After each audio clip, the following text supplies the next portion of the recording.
In what U.S. officials described as the largest single-site immigration enforcement action in recent history, federal authorities conducted a sweeping raid at the construction site of the new Hyundai-LG battery plant in Bryan County, Georgia.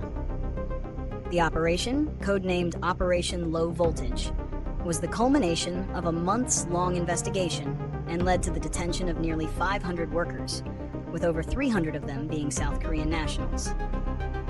While both Hyundai and LG Energy Solution were quick to state that none of the detained were their direct employees, the raid targeted workers employed by various subcontractors on the massive $7.6 billion project, which is a cornerstone of South Korea's pledge for massive investments in the U.S. As a result of the enforcement action, construction at the site was temporarily halted, causing significant operational and diplomatic repercussions. Reasons and consequences.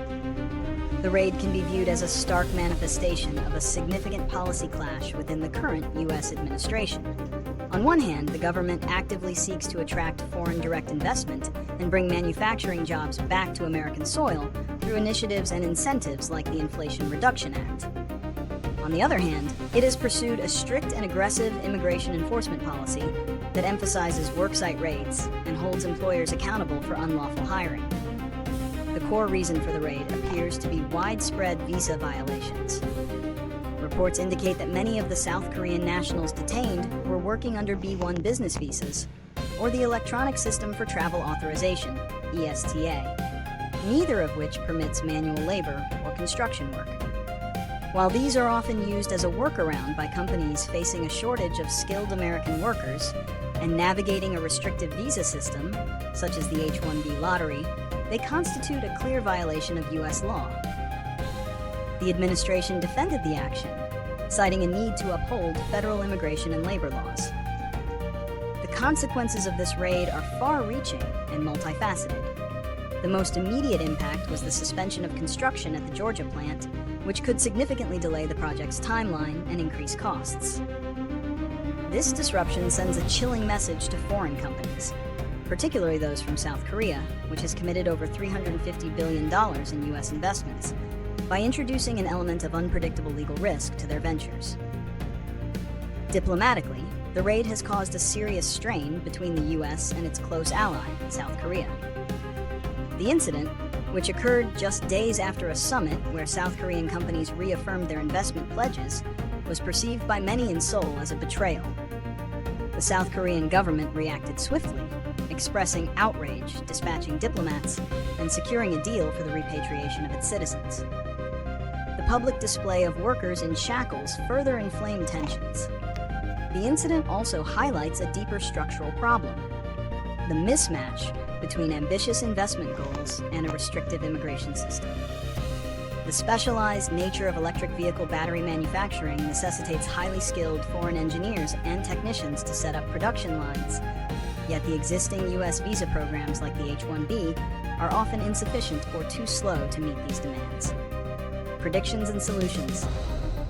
Looking ahead, it is likely that worksite enforcement raids will continue and may even increase in frequency, especially in key manufacturing sectors like technology and clean energy. Other foreign companies with similar investment projects in the U.S., including Samsung and SK On, are now on high alert and may reassess their operational and hiring strategies.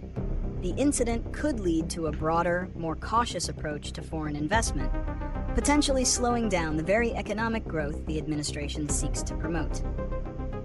In the long term, the raid could serve as a catalyst for diplomatic and corporate change. Seoul has already indicated it will press Washington to streamline visa policies for its nationals. For foreign companies, the solution lies in a multi-pronged approach to compliance. First, they must conduct rigorous internal and third-party audits of all their subcontractors to ensure strict adherence to U.S. immigration and labor laws. This includes a zero-tolerance policy for subcontractors who use improper visas. Secondly, companies must proactively engage with the U.S. government to advocate for more practical visa categories that align with the specific needs of specialized, temporary labor required for large-scale construction and industrial projects. This would involve lobbying for dedicated visa quotas or a more expedited process for skilled technicians. Finally, they should enhance training and recruitment programs for the domestic workforce to reduce their reliance on foreign labor for foundational roles, while still ensuring they have legal pathways to bring in the highly specialized talent that is often unavailable domestically.